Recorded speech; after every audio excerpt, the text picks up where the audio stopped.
हे जगन्नाथ, क्या तुम सुन रहे हो?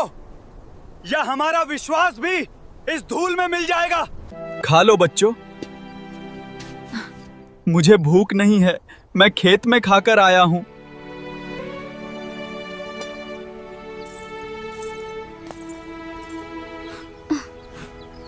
रघु काका, भगवान सब सुनते हैं, बस समय का इंतजार करो।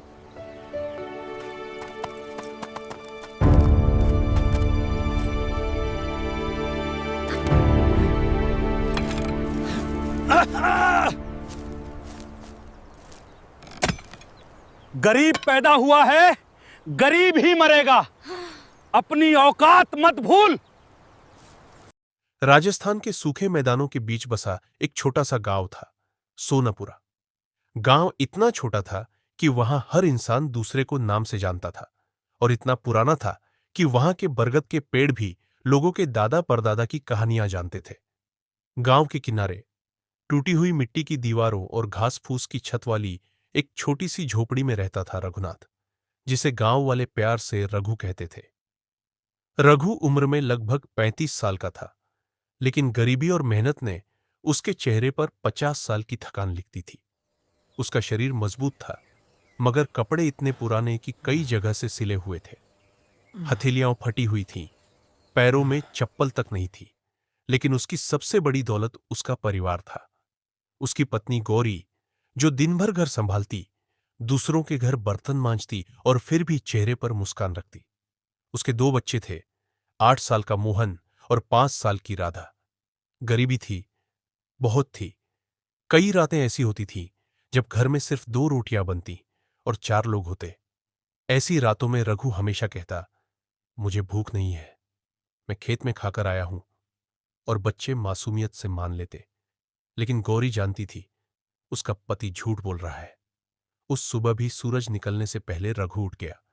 चारों तरफ अंधेरा था, ठंडी हवा चल रही थी। रघु ने मिट्टी के घड़े से पानी लिया, मुंह धोया और झोपड़ी के बाहर निकल आया। हर रोज की तरह उसने आसमान की तरफ देखा, फिर गांव के पुराने मंदिर की तरफ चल पड़ा। वह मंदिर सैकड़ों साल पुराना था। उसकी दीवारें टूटी हुई थीं, घंटा जंग खा चुका था, और वहां अब बहुत कम लोग आते थे। लेकिन रघु रोज आता था। उसने मंदिर के सामने हाथ जोड़े, आंखें बंद की, धीरे से बोला, हे प्रभु, मेरे हिस्से का सुख मत देना, बस मेरे बच्चों को भूखा मत सुलाना। उसकी आवाज कांप रही थी। तभी पीछे से पायल की हल्की आवाज आई। रघु ने पीछे मुड़कर देखा। वहां खड़ी थी नीलम, 10 साल की छोटी सी लड़की। नीली लहंगा चोली, 2 लंबी चोटियां, पैरों में चांदी की पायल, चेहरे पर मासूम मुस्कान। उसके हाथ में फूलों की छोटी टोकरी थी। वह रोज मंदिर आती थी। नीलम मुस्कुराकर बोली, रघु काका, भगवान सब सुनते हैं। रघु हल्का सा मुस्कुराया, अगर सुनते हैं बिटिया, तो शायद एक दिन जवाब भी देंगे। नीलम ने भोलेपन से कहा, वो जवाब देंगे, बहुत जल्दी। रघु हंस पड़ा। उसे क्या पता था, आज नीलम की बात सच होने वाली है। सूरज निकलते ही रघु खेतों में पहुंच गया।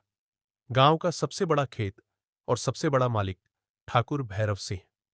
भैरव सिंह गांव का सबसे अमीर आदमी था।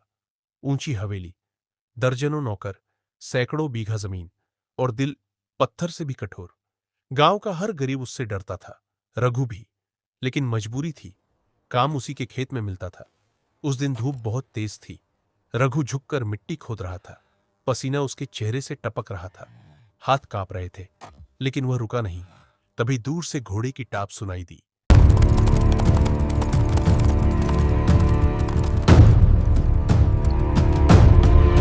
सब मजदूर एकदम सीधे खड़े हो गए।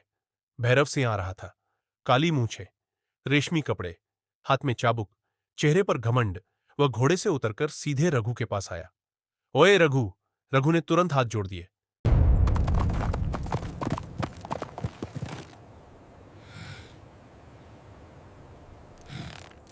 ओए रघु, सुना है बहुत मेहनत करता है तू। मेहनत? उसने बाकी मजदूरों की तरफ देखा। सुनो सब लोग, ये सोचता है मेहनत करके अपनी किस्मत बदल देगा। सब लोग चुप थे, किसी में हिम्मत नहीं थी। भैरव रघु के पास झुका, धीरे से बोला, गरीब पैदा हुआ है, गरीब ही मरेगा। और अचानक उसने रघु के हाथ से पानी का लोटा छीनकर जमीन पर पटक दिया। धड़ाम, मिट्टी में पानी फैल गया। रघु की आंखें भर आईं, लेकिन उसने कुछ नहीं कहा। भैरव मुस्कुराया। ये खेत मेरा है, ये मिट्टी मेरी है, और तू भी मेरा है। ये खेत मेरा है, ये मिट्टी मेरी है, और तू, उसने चाबुक हवा में घुमाया, तू भी मेरा है। पास खड़ी नीलम यह सब देख रही थी। उसकी आंखों में आंसू आ गए।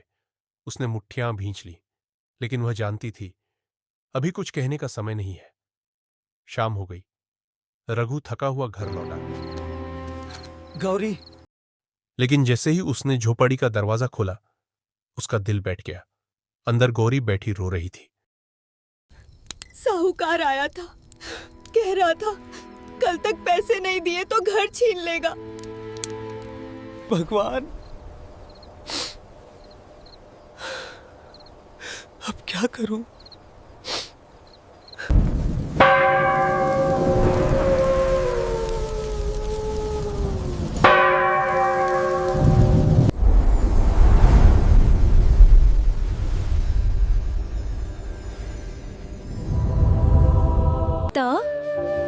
तुम कौन बने वाली है? तुम कौन? जब कैसा प्यार है? तुम कौन हो?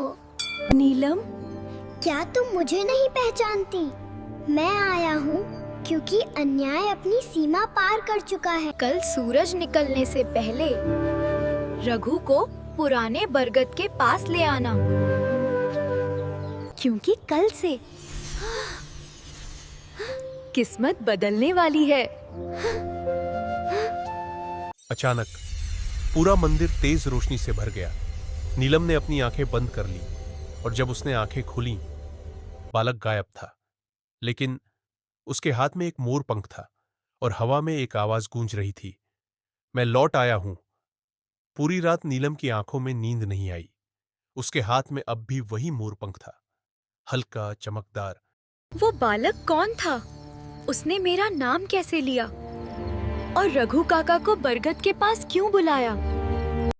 और अजीब बात यह थी कि अंधेरे कमरे में भी उससे हल्की सुनहरी रोशनी निकल रही थी। नीलम बार बार सोच रही थी, वो बालक कौन था? उसने मेरा नाम कैसे लिया? और रघु काका को बरगद के पास क्यों बुलाया? बाहर रात गहरी होती जा रही थी। कभी कुत्तों के भौंकने की आवाज आती, कभी हवा खिड़की को हिलाती, लेकिन नीलम के दिल में सिर्फ एक ही आवाज गूंज रही थी, कल से किस्मत बदलने वाली है। सुबह होने से पहले, जब आसमान अभी पूरी तरह काला था और सिर्फ पूरब की तरफ हल्की सफेदी दिखने लगी थी, नीलम चुपचाप घर से निकल पड़ी। उसके पैरों की पायल भी आज जैसे धीरे बज रही थी। वह सीधी रघु की झोपड़ी की तरफ पहुंची। दरवाजे के बाहर रघु बैठा था, आंखों में रात भर की जाग, चेहरे पर चिंता, और हाथों में सिर झुका हुआ। नीलम धीरे से बोली, रघु काका, चलिए, मुझे आपको कहीं ले जाना है। रघु हल्का मुस्कुराया। कहां? नीलम ने मोरपंख आगे किया। वहीं, जहां आपकी किस्मत आपका इंतजार कर रही है। रघु कुछ पल उसे देखता रहा। उसे लगा बच्ची मजाक कर रही है, लेकिन मोरपंख से निकलती हल्की रोशनी देखकर उसके चेहरे का रंग बदल गया। ये कहां से मिला? नीलम ने धीमी आवाज में पूरी बात बता दी। मंदिर, रहस्यमयी बालक और बरगद का संदेश। रघु चुप हो गया। उसका दिल तेज धड़कने लगा। कुछ देर बाद उसने गहरी सांस ली। चलो। गांव के बाहर पुराना बरगद, इतना विशाल कि उसकी जड़ें जमीन को सांपों की तरह पकड़कर बैठी थीं। गांव वाले कहते थे, उस पेड़ के नीचे रात में कोई नहीं जाता, क्योंकि वहां कुछ है, कुछ ऐसा जो सबको नहीं दिखता। जैसे जैसे रघु और नीलम आगे बढ़ रहे थे, हवा ठंडी होती जा रही थी। पक्षियों की आवाज बंद हो चुकी थी। आसपास अजीब सन्नाटा था। रघु के कदम धीमे हो गए। नीलम, मुझे कुछ ठीक नहीं लग रहा। नीलम ने उसका हाथ पकड़ा। डरिए मत काका, वो बुरे नहीं है। रघु कुछ समझ नहीं पाया, लेकिन आगे बढ़ता रहा। जैसे ही दोनों बरगद के बिल्कुल पास पहुंचे, अचानक हवा का तेज झोंका आया। सरसरर, पेड़ की पत्तियां जोर जोर से हिलने लगी। नीलम का मोरपंख अचानक चमकने लगा, पहले हल्का, फिर तेज, फिर इतना तेज कि दोनों को आंखें ढकनी पड़ी, और तभी एक मीठी आवाज गूंजी, रघुनाथ। रघु का शरीर कांप उठा। उसने इधर उधर देखा, कोई नहीं। फिर वही आवाज, रघुनाथ। इस बार आवाज पेड़ के पीछे से आई। रघु धीरे धीरे उधर बढ़ा और अगले ही पल उसकी सांसें रुक गईं। वहां वही बालक खड़ा था, काली चमकती त्वचा, बड़ी गोल आंखें, पीली हुडी, मोरपंख, लाल तिलक और चेहरे पर दिव्य मुस्कान। रघु के पैर कांपने लगे। वह तुरंत घुटनों पर गिर गया। प्रभु? बालक मुस्कुराया। देर से पहचाना रघुनाथ। रघु की आंखों से आंसू बहने लगे। क्या सच में आप? बालक ने उसके सिर पर हाथ रखा। जैसे ही हाथ लगा, रघु के शरीर में बिजली सी दौड़ गई। सालों की थकान, दर्द, भूख, सब जैसे एक पल के लिए गायब हो गया। बाल जगन्नाथ बोले, तुमने बहुत सहा है। रघु रोते हुए बोला, प्रभु, मैंने कभी शिकायत नहीं की। बालक मुस्कुराए, मुझे पता है। फिर अचानक उनका चेहरा गंभीर हो गया। लेकिन वरदान पाने से पहले परीक्षा देनी होगी। रघु ने बिना सोचे कहा, जो कहेंगे करूंगा। बाल जगन्नाथ ने बरगद की जड़ों की तरफ इशारा किया। इन जड़ों के नीचे एक संदूक है। रघु चौंका। संदूक? हां, उसमें इतना धन है कि तुम्हारी 7 पीढ़ियां आराम से जी सकती हैं। रघु और नीलम दोनों स्तब्ध रह गए। लेकिन अगले ही पल बाल जगन्नाथ बोले, लेकिन रघु का दिल धड़क उठा। अगर तुम्हारे मन में लालच हुआ तो सब राख हो जाएगा। रघु ने फावड़ा उठाया और खुदाई शुरू कर दी। 1 बार, 2 बार, 3 बार। मिट्टी उड़ने लगी, पसीना बहने लगा, दिल तेजी से धड़क रहा था। करीब आधे घंटे बाद थक, फावड़ा किसी लोहे से टकराया। रघु की सांसें रुक गई।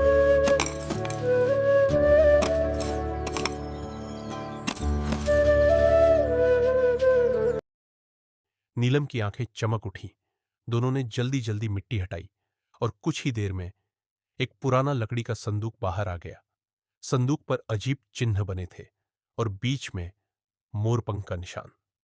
रघु कांपते हाथों से उसे देखने लगा। बाल जगन्नाथ बोले, खोलो।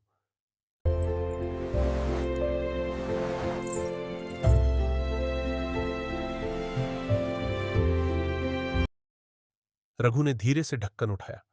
चर्र, और अगले ही पल उसकी आंखें फैल गईं।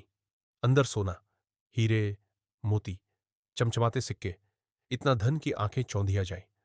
रघु के हाथ कांपने लगे। उसने कभी सपने में भी इतना धन नहीं देखा था।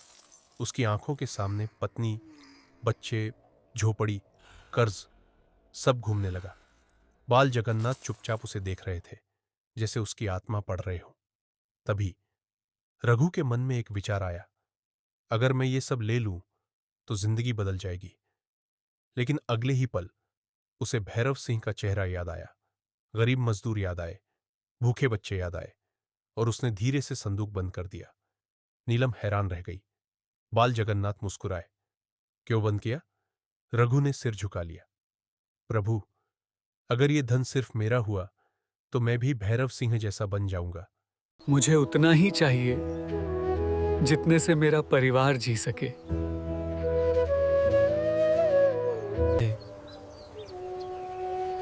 बाकी गांव के गरीबों का है।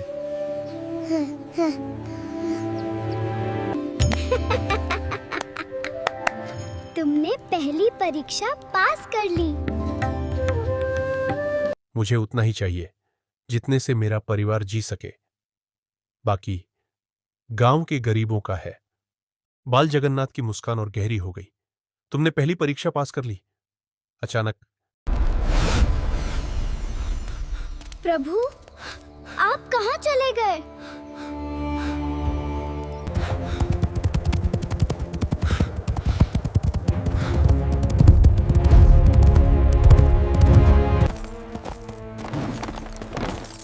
मैं जानता था यहां कुछ छुपा है। रघुनाथ, तूने सोचा था इस मरे हुए मंदिर का कोई बच्चा भगवान तुझे मुझसे बचा लेगा? ये सारा सोना अब मेरी हवेली जाएगा। अब देखता हूं तुम्हारा भगवान तुम्हें कैसे बचाता है।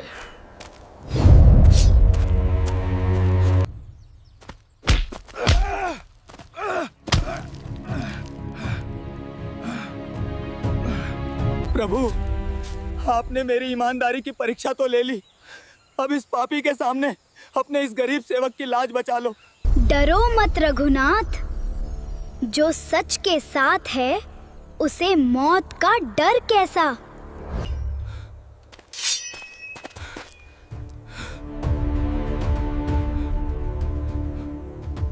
हट जा! ये सब अब मेरा है, वरना जान से हाथ धो बैठेगा।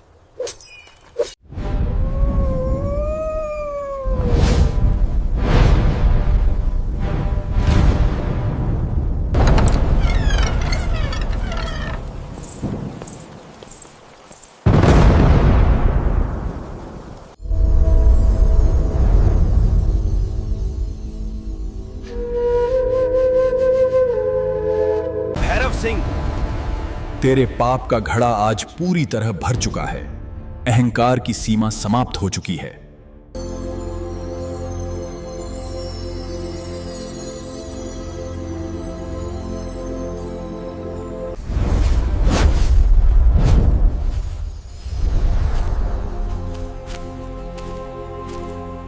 भैरव सिंह, ये खजाना रघुनाथ की ईमानदारी का पुरस्कार है और इस पर सिर्फ सोनपुरा के गरीबों का हक है। एक छोटा सा काला बच्चा, तू मायावी ढोंग करके ठाकुर भैरव सिंह को डराएगा? ए गुंडो!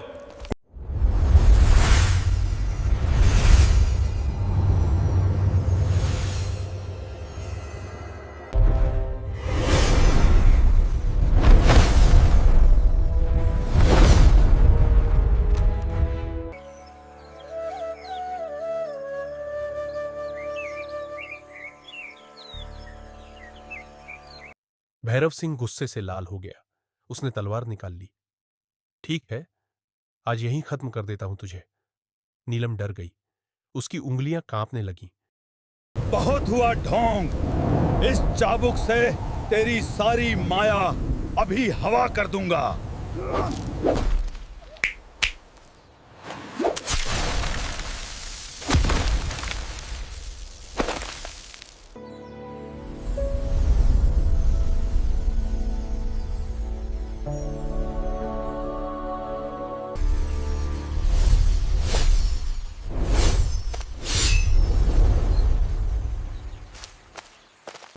प्रभु, इस दुष्ट का सर्वनाश करने के लिए अपना पवित्र अस्त्र लीजिए।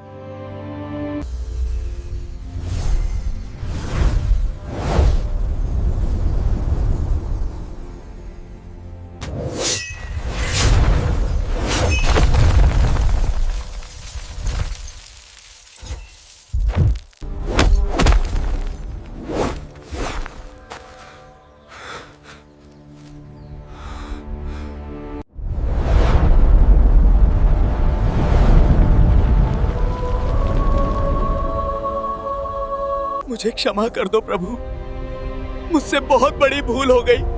मैं आपके सामने एक तुच्छ कीड़ा हूं, मेरी जान बख्श दो भगवान।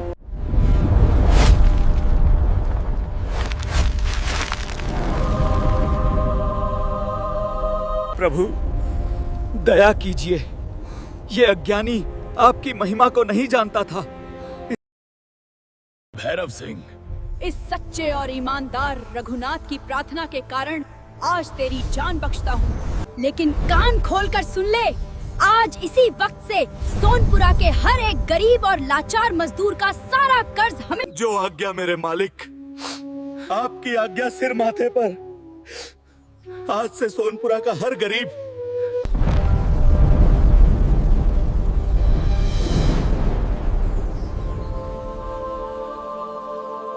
रघुनाथ, तुम्हारी परीक्षा समाप्त हुई। इस खजाने से सोनपुरा के हर भूखे पेट को अन्न मिलना चाहिए। आपकी आज्ञा सिर आंखों पर मेरे प्रभु। आपका ये सेवक प्रतिज्ञा करता है कि इस धन का एक एक सिक्का सिर्फ और सिर्फ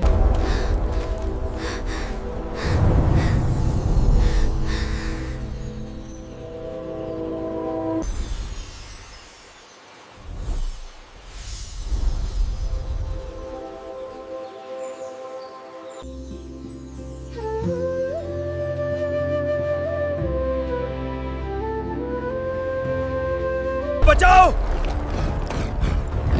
ये क्या बला है? ये कैसा जादू है?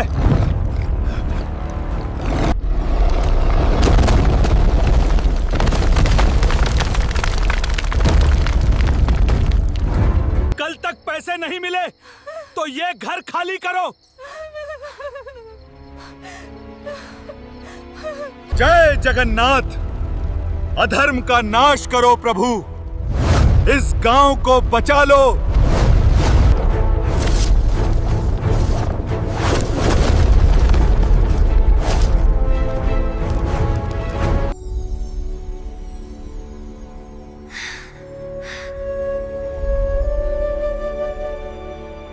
क्या तुम ये सब अकेले रखोगे रघुनाथ? नहीं, ये धन गांव के हर भूखे बच्चे का है। मुझे सिर्फ उतना चाहिए जिससे मेरा घर चले। तुम कौन हो? क्या तुम सच में भगवान हो? नीलम, क्या तुम मुझे नहीं पहचानती? मैं आया हूँ क्योंकि अन्याय अपनी सीमा पार कर चुका है।